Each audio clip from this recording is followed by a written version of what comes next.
and Jeremy to stage talking about Zero Trust SSH.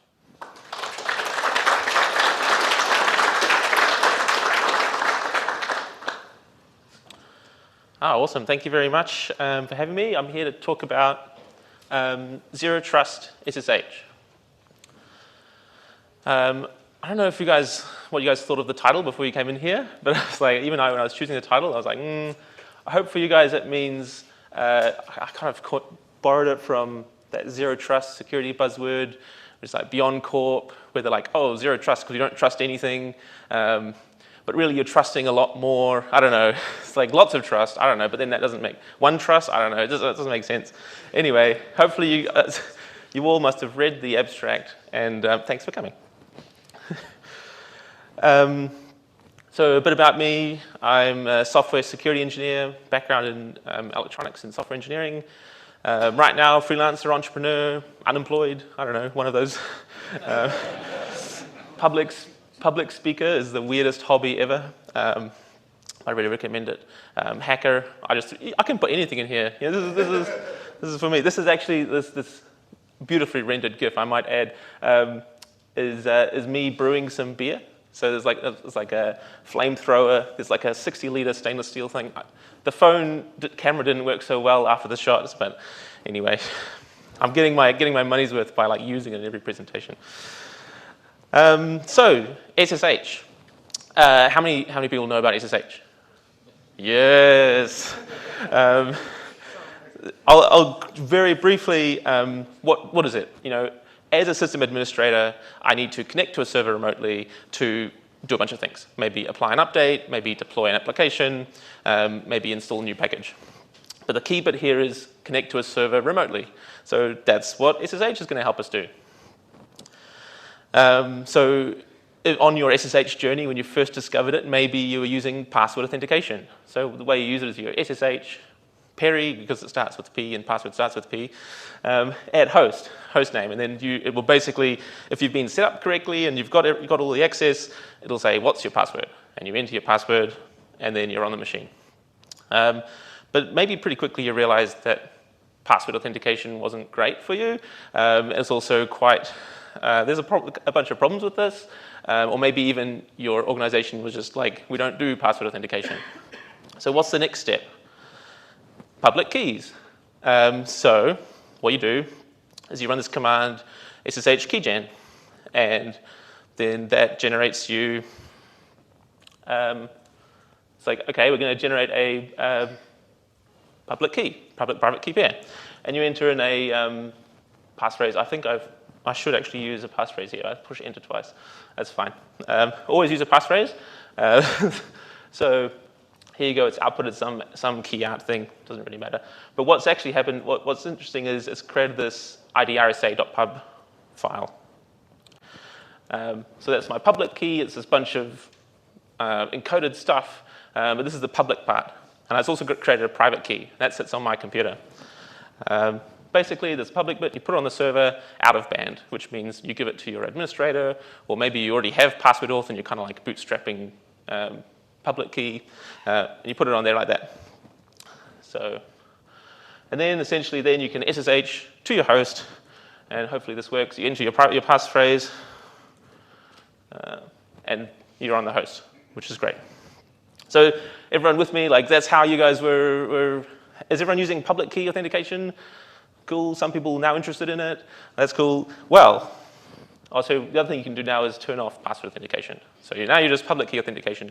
Now I hear what you're saying. I entered a password. So what's the difference? I've got a password. I've got a password. I haven't really changed anything. Well, the difference is the secret never leaves my laptop. What happens instead is I send this public portion to the server, and the server goes, is this public key in my whitelist? It is. Okay, well, here's a challenge for you to sign. Gives me back a challenge. My laptop completes the challenge with the private key, gives back the result. And the server says, hey, yes, cryptographically, you have the private key for this public key, so let's go. So your password is much less susceptible to man in the middle, and a whole bunch of other cool stuff. But how many of you knew that there was a third stage out there? Oh, yes, couple, yeah, great. Okay, interesting. So SSH certificates. It's in your OpenSSH client and server right now, as of 5.6 something. So hopefully you're on 7 something. But it's basically a public key plus some metadata plus a signature. It's not X509 certificates, which is like the classic HTTPS certificates. It's like this proprietary well, I say proprietary, it's like a custom format. So what does that look like? So you can basically run your SSH Keygen again and generate your user certificate. That's fine.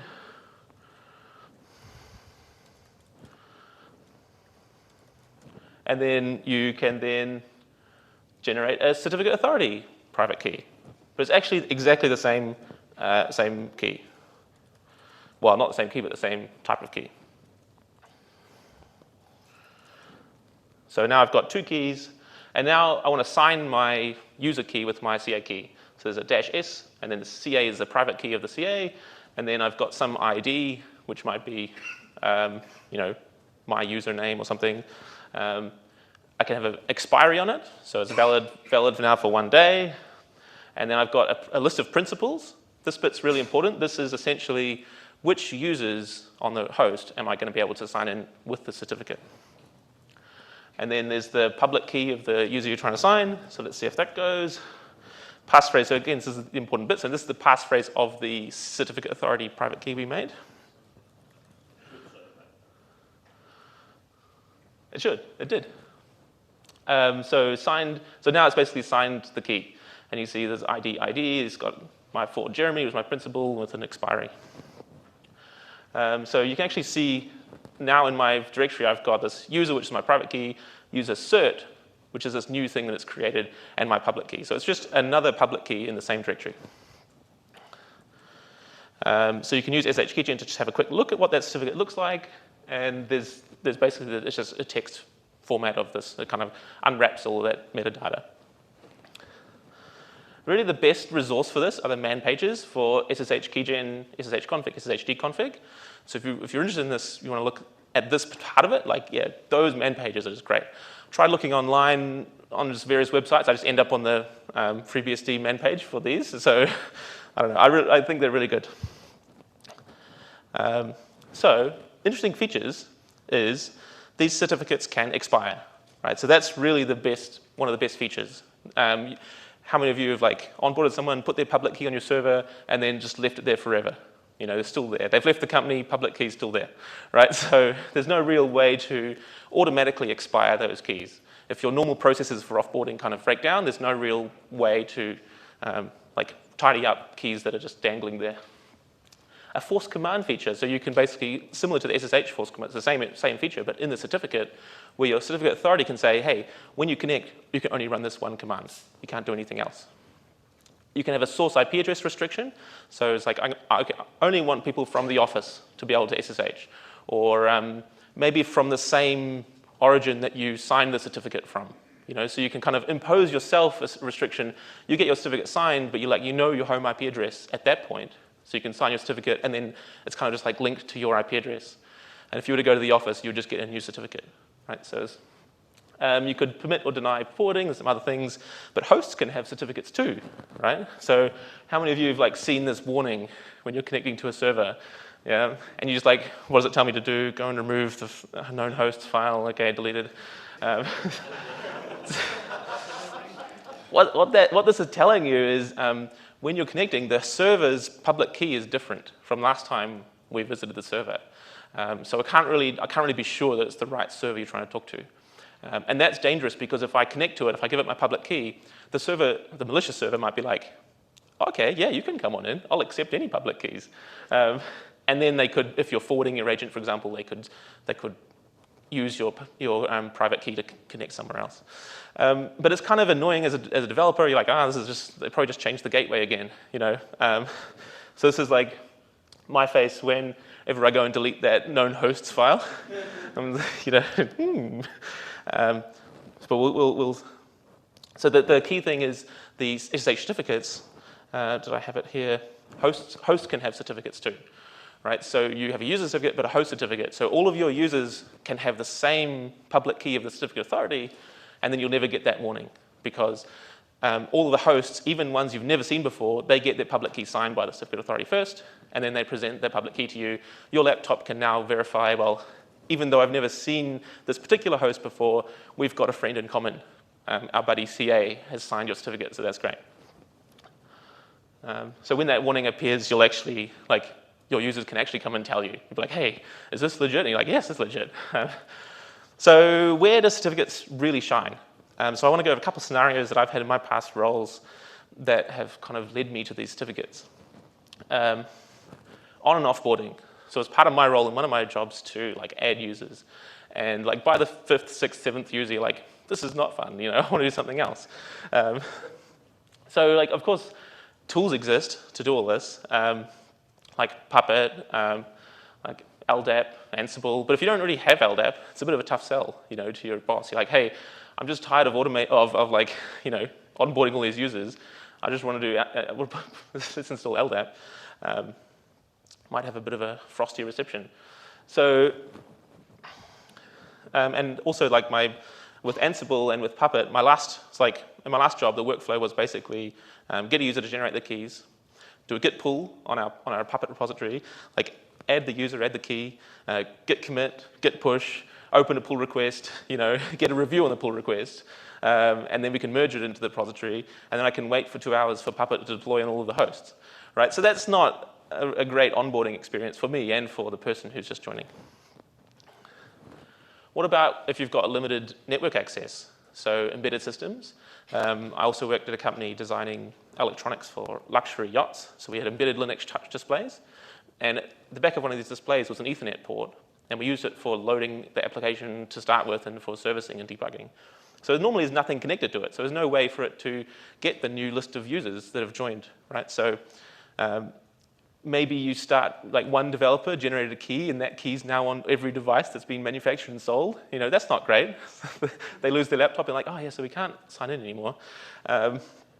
Or even worse, just like a shared password. This is like root, Then you end up on the front page of Hacker News, like, oh, you guys are insecure. And like, but you don't connect to this port, So this certificate authority would solve that, where you could have all of your engineers, get their developer certificate signed, and then even if someone joins the company, all of the boats that are really difficult to upgrade are already out in the field.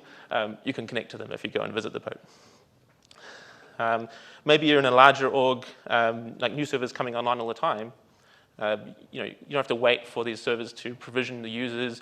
Maybe they're in a different Amazon account or a different, different cloud provider altogether. It could be, DigitalOcean and Amazon. Like, how do you now get your DigitalOcean image to talk to Amazon to say, hey, I need the list of users, and now you've got to set up some VPC peering, I don't know. Like, it just gets too complicated, right?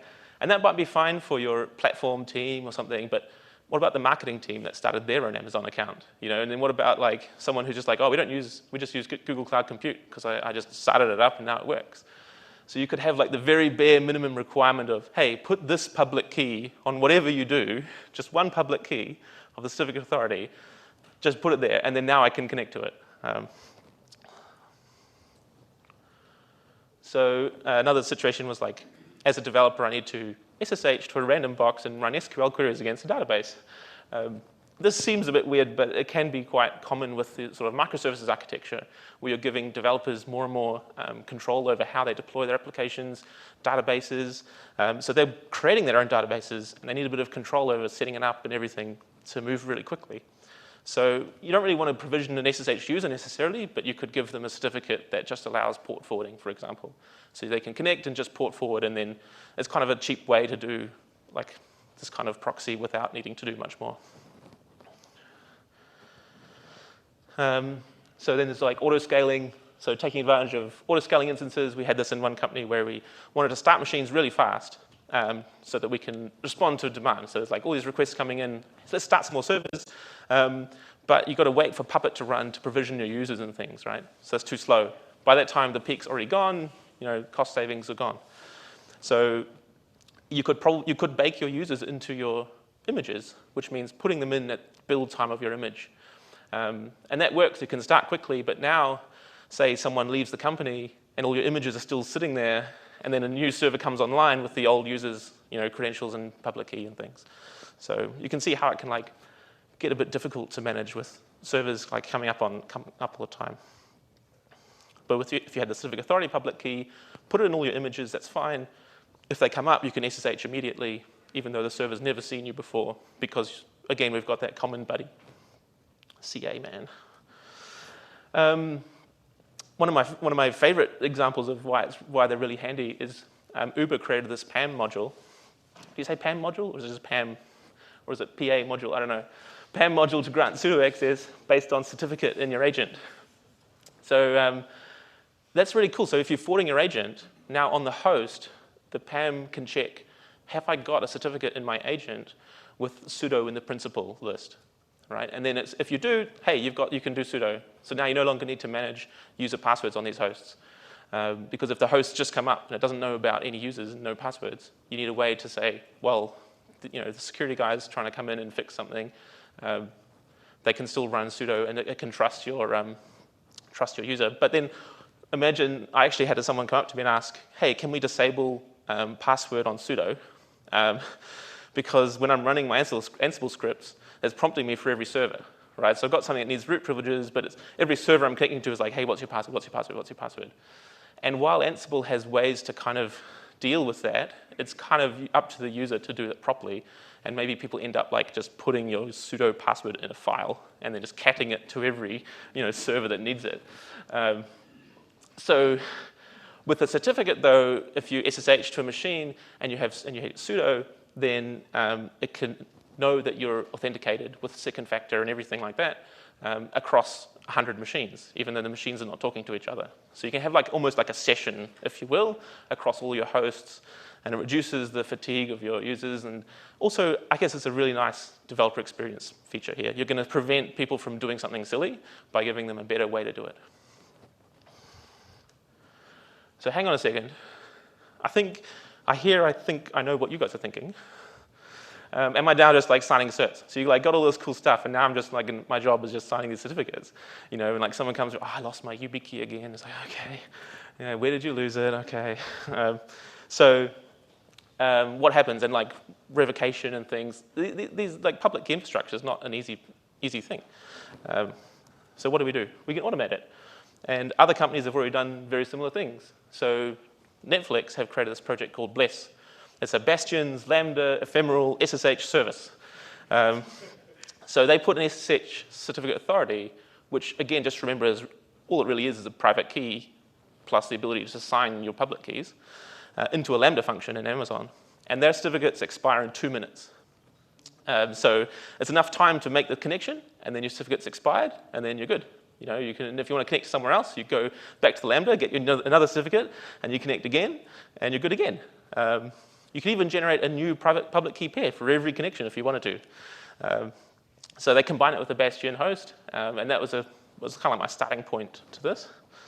And then Lyft, what they did was they said, well, we like Bless, but we don't like this Bastion part of it. What we're trying to do is use our users' laptops. We want them to be able to directly get their public keys signed. So they took Bless but made it user on your laptop. And so your laptop talks to Amazon and goes, hey, sign this public key, and then you can connect directly from your laptop to all the servers. It kind of uses Amazon IAM in a clever way to do an identity provider. It's clever, but it's kind of then you start depending on Amazon identities. Small Step have a tool called Step, which is a lightweight Go server to sign certificates. I think mainly it's actually signing HTTPS, X509 certificate authority. But they also have a SSH certificate authority part to it. So that's really cool. And they can use OpenID Connect to authenticate to their server. So I'll explain that in a little bit. Another one is Vault by HashiCorp. So they also have, so a lot of these tools where they've got hey, this is our security tool thing, some of them might have SSH certificate signing abilities. So if you're already running Vault, then that's really good. You could just use their SSH certificate abilities. We weren't running Vault, and so it seemed like a bit heavy thing to install just for the certificate authority part. So I created Shrimp. Why is it called Shrimp? Well, there was an emoji, shrimp emoji. Shrimp have shells, right? Right? Yeah. Sorry, guys.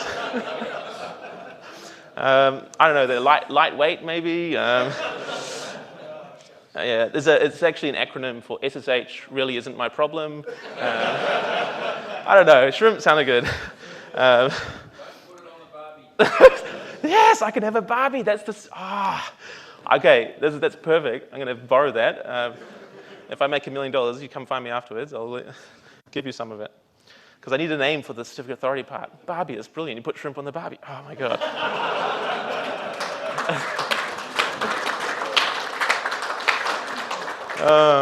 Okay, so how does it work? Basically, SSH demos are the most boring demos in the world because I just like run this and then it just connects to the server. So that's really all it is. But what's actually happening is SSH is talking to the SSH agent, right? To say, hey, give me a list of identities that I can use to make this SSH connection, right? Those are those public keys that you recreated. But it's not talking to SSH agent, it's talking to shrimp agent, right?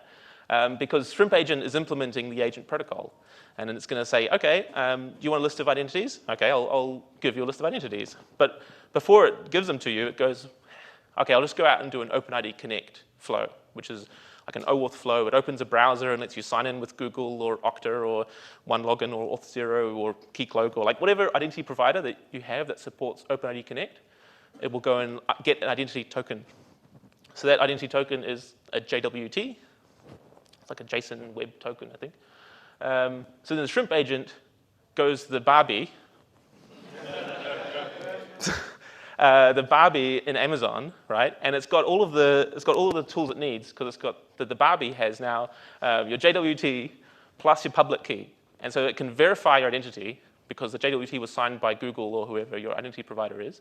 The public key was the one that the user said, hey, sign this for me, and then it can sign it and give you back the result. And then the shrimp agent gives the agent, just serves it up nicely from the Barbie to the user, and the SSH client's none the wiser. So it works like out of the box with like SSH, rsync, scopy, like any of the tools that you've got, like Ansible. Like it's just going to work because it's just the SSH agent, as if you had like your keys on a hardware device, except it's a really complicated cloud hardware device. So a JWT kind of looks like this. I thought I'd just put it in here because I thought it was interesting that you get things like your email from Google. You can get like a subject ID, which is your unique Google ID. So even if you changed your email somehow, your unique ID would stay the same. An audience is kind of like the client app who's doing this. Like, you know, sign into a shrimp, you know, and your issuer is Google. So your Lambda function, our Barbie's got to check all this and make sure it's valid. If it is, then I can basically sign a certificate for whatever the email is. So I don't even need to know, you know, a list of users or anything. It's just whatever the JWT comes in as, I can sign a certificate for you. Because it's very difficult for me to get a JWT for somebody else. Like I can only get my own JWT because I'm signing into Google. And if I could get your JWT, I'd need to be able to sign in on your browser. Step has a cool tool if you want to play with the stuff. They've got OAuth, OIDC, Bear, so it'll actually do the whole flow for you if you're interested. And you can actually pipe that into like inspecting the JWT. So if you wanted to play around, you can have a look. There's two really cool resources for like, what's the threat model in this? Like, what are we actually doing? Like OAuth 2 from your computer, what are the threat models? And the second one, PKCE, is one of the mechanisms that makes OpenID Connect one of the better choices for doing getting authentication on your laptop. So there are other types like SAML and stuff, but all of those don't really provide a way to like safely get the secret into memory on your process in your computer. One problem is pesky users. So the user has to exist on the host. So I've already sold you all on my shrimps and my Barbies, but actually there's a bit of a problem. So very early on in OpenSSH control flow, it checks, well, does a user actually exist? Don't care what you've got certificates, you've got public keys, you've got passwords. If your user doesn't exist, no dice. Which is a bit of a problem because we're trying to solve this problem of like, hey, a machine comes online, doesn't know about anybody, like, can we still connect to it? You could SSH as root, so like, or a shared user, basically. That's what Facebook do. Well, they did a couple of years ago, a blog post that they wrote. So that's kind of scary, I feel like. Like it goes against some of the norms, and it's difficult to convince somebody that's a good idea. But they claim that you can still audit it because when you connect in your auth logs, it says which certificate authenticated as root. So if you had really good logging set up and really good session set up, maybe you could do this. Maybe they only use this if the machine's completely broken, they take it out of whatever environment, and now it's sitting in some kind of isolated thing, and that's when they use it. I don't know. Maybe it never goes back into production. Who knows? NSS Cache, which is a project started by a couple of guys at Google, and Lyft use this kind of method to basically synchronize your NSS database. So your ECC password, your ECC group on all your machines. It's kind of like a very lightweight LDAP-less directory thing. So you could do that. It's still got to wait for it to run when your machine starts up. You could use Puppet just for the user part. Again, you've got to wait for Puppet to run. Maybe your other orchestration tools. So it's kind of a bit difficult, and this is one of the problems with SSH certificates that people have seen, like, hey, how do you get users onto machines? Well, one idea I have, and I'm not saying it's a good idea, because it's still under development, but no one's been able to say it's bad yet.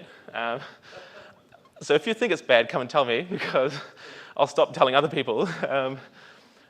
So basically, you could create users on the fly, and you could issue 2 certificates to users instead of just 1.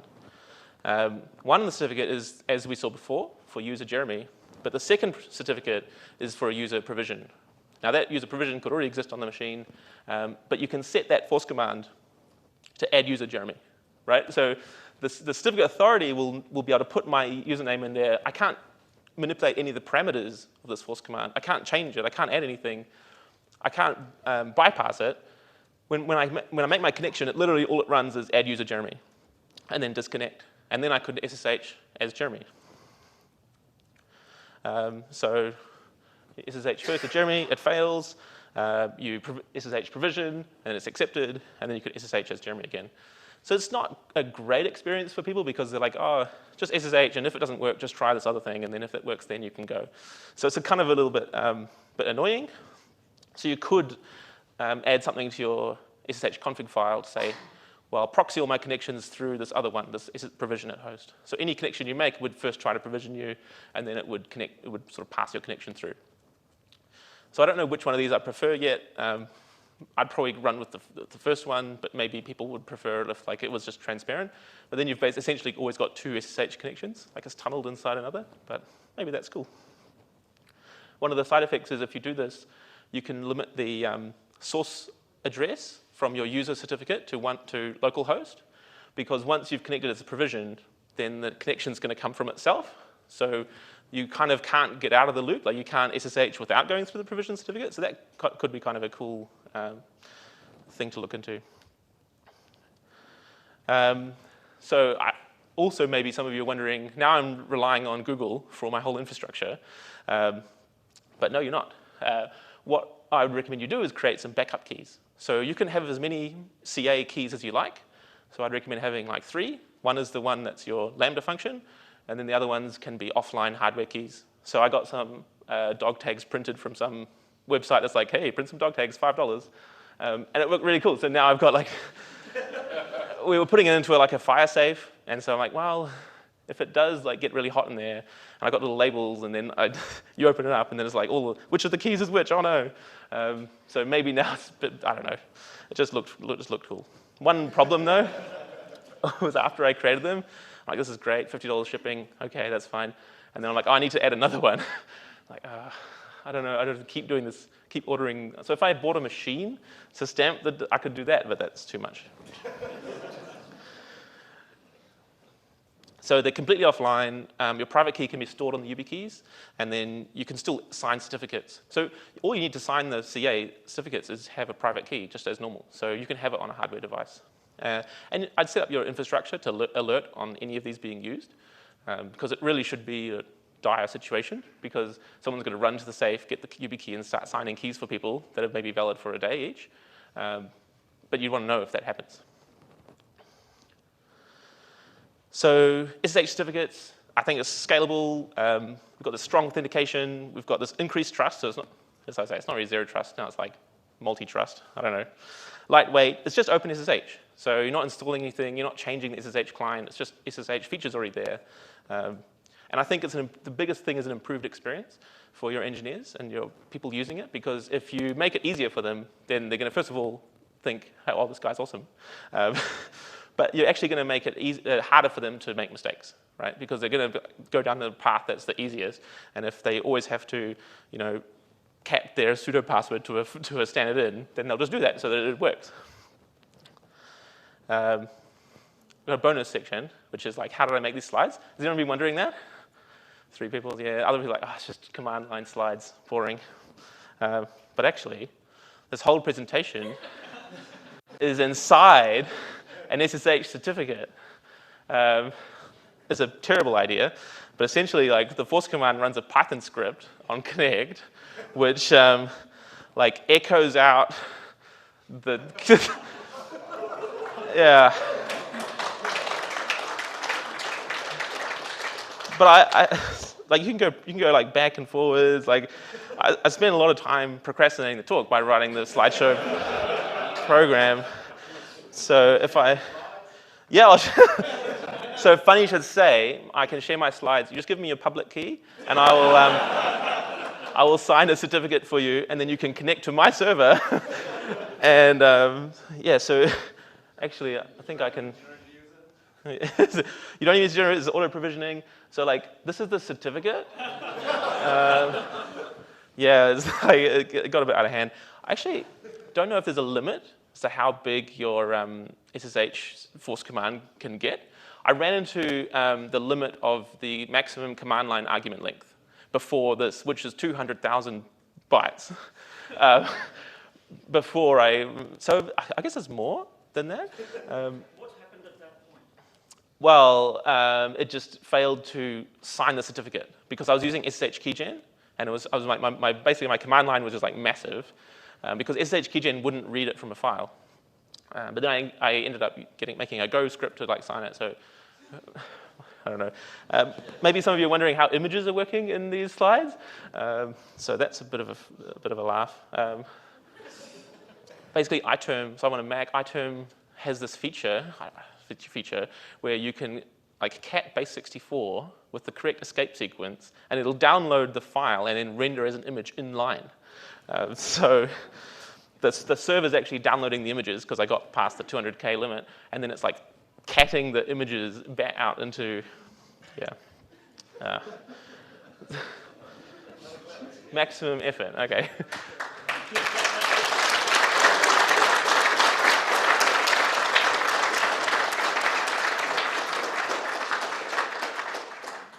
If you have any questions, please raise your hand. So I've done this and I'm very happy with it. My concern is that when in my stuff, I don't have the, my CA requires a passphrase. And I'm scared that if your CA gets hacked, there's right. a passphrase on the... That's a really good question. So those offline keys, you can deal with that because it's like, you can put them in a safe and put the passphrase in a password manager or something. But yeah, the automated one, how do you deal with that? I'm actually, one of the reasons why Lambda is quite good for this, and Amazon in particular, is you're kind of exploiting some of the services Amazon's offering in not really the way that they're charging you for. So for pretty cheaply, what you can do is you create a key in Amazon's KMS, their key management service, and they've just released support for asynchronous key signing. So you create so Amazon actually has the private key. I don't really have it. But when you get the request to come in for the Lambda just asks KMS, hey, can you sign the signature for this bit? And then KMS comes back and goes, here's your signature. So really, the Lambda doesn't have the private key. The Lambda can sign certificates, but you're going to get a log in your like CloudTrail logs for like, oh, it was invoked here and invoked here and invoked here. So if someone compromises your Lambda function, it's still kind of bad because they can still sign certificates because your Lambda function has permission to call this service, but it's better than someone running away with your private key because then, exactly, and then at any time afterwards they could, check, like sign a new certificate. Yeah, so I've implemented that. If you go to these two repos, they don't really exist yet. So I saw someone had like 6-hour commit on their slides, and mine's are like unstaged commits. Yeah, it's pretty. I'm going to share it all so that you can, if you wanted to look at how that works. It's a Go Lambda, and you're welcome to. So it's going to be all open source. Shrimp Lambda might change to Shrimp Barbie. That's just brilliant. But yeah, thank you.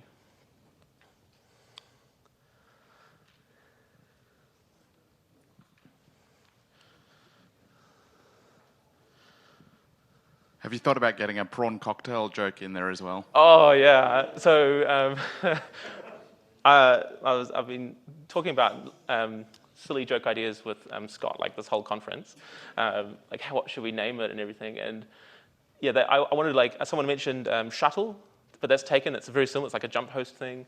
Prawn cocktail. Yes. If you've got one, come and talk to me. I love dad jokes. I love puns. It'll just make me very happy.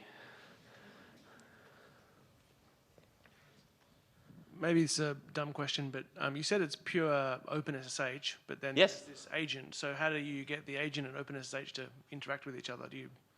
So Go has in their X crypto library, it's kind of like not really the part of the core libraries, but it's like the X ones. There's a really good agent implementation. So they actually implement the agent protocol. So instead of talking to your regular SSH agent, you can change the socket to talk to your Shrimp SSH agent, and then it will basically, the SSH client will think it's talking to the correct agent. You could also proxy the agent, so that instead of keeping the private key in your Shrimp agent, you could actually just sign the cert and then just pass it off to the actual agent. So you kind of like man in the middle the agent, if you want. But it literally just implements the agent. I think I can. SSH Config, you change what your agent is. Exactly. Let's see if I can show you.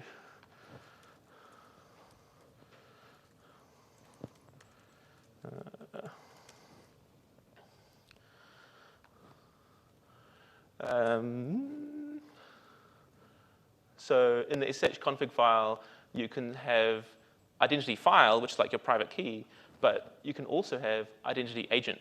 So this is like overriding the socket location, normally would be in like var temp SSH agent socket, but you can override it. So you could actually have a per host Shrimp agent. So you could have them as many started and running as you like, and then maybe one's for work and one's for personal, so that the work agent doesn't have your personal identities in it. So you could just like have them here in your config file.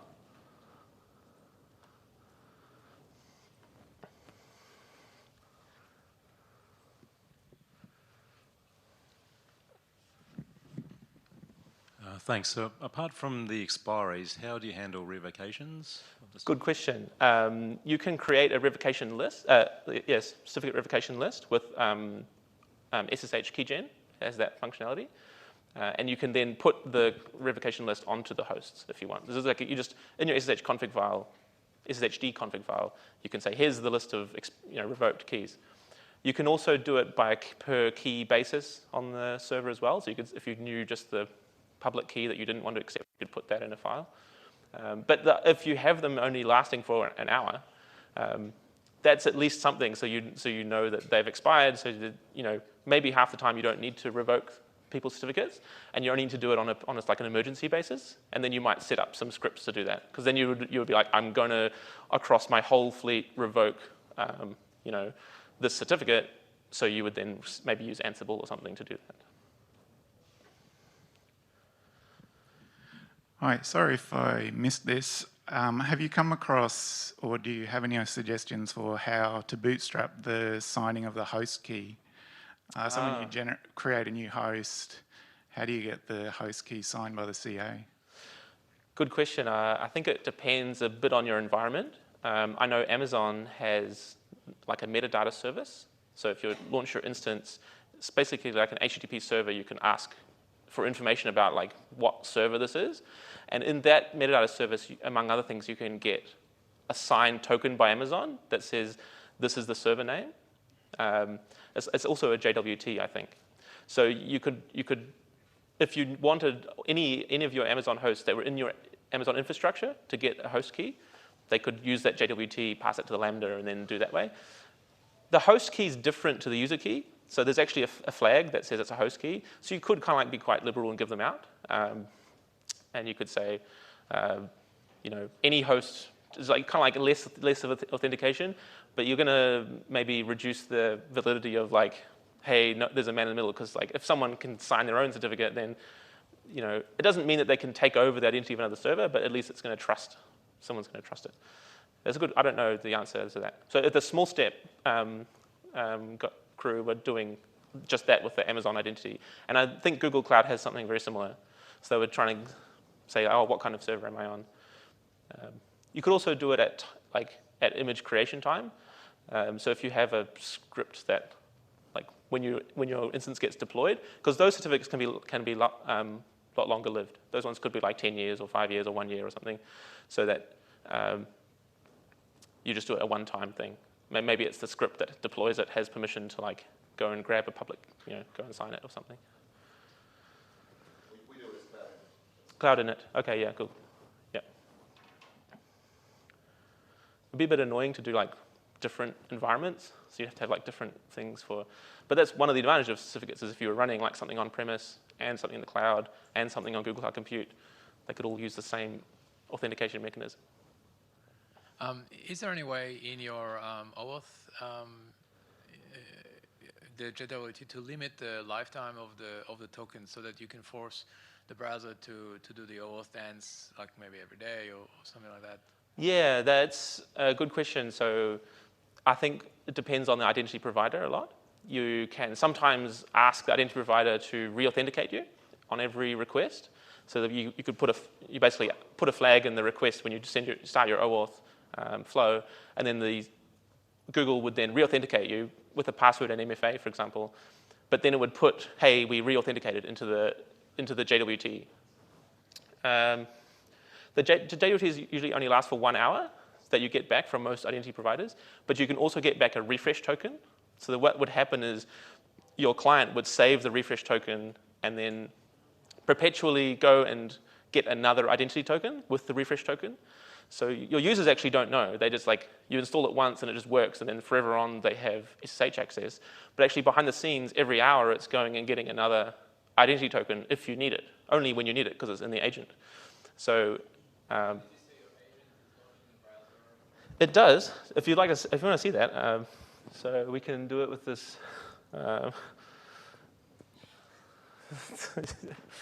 So there's this agent.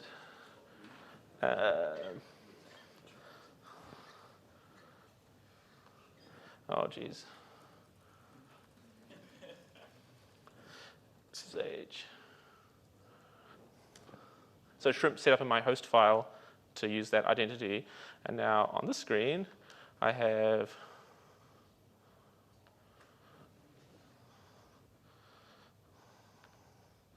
let's see if it's going to work. It's because it's like full screen or something.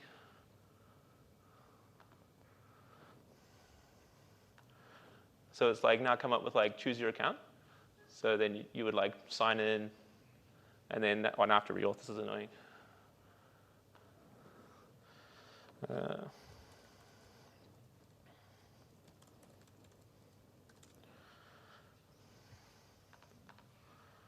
it going to work? Yeah, you could. Yeah. So I think Google has depending on how your organization's set up, you can trust a device, for example, and then the first time you're using that browser, it'll ask you for MFA, and then from then onwards, it's kind of well, we've got something in your cookie or something that's, yeah. But it depends. That's in your realm of identity provider, and you can do some really cool stuff.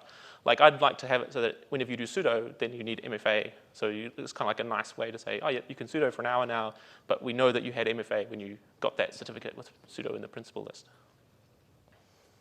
We have time for one more question. When you were talking about the backup keys, can you configure the main CA certificate such that these backup keys are only allowed to sign in a certain way, so they can only sign things that have an expiry of 1 day or 1 hour, to sort of avoid someone taking it without you noticing, running away because you didn't audit it very well? Not as far as I know. So they're just as valid as all you do is put the public key on your server, and it's up to the client to decide when you sign it with the private key how long it's valid for, what are the permitted extensions and things. But you could I think you can do it on a per user basis on the host. So you could create a backup user and only allow the backup keys to connect to that backup user. Even if it was signed for another user, I think it just wouldn't accept it at that point. So maybe that way you could have some increased logging around someone using it, or maybe you could like record the session or something, something like that. Thank you, Jeremy. Big round of applause. Thank you.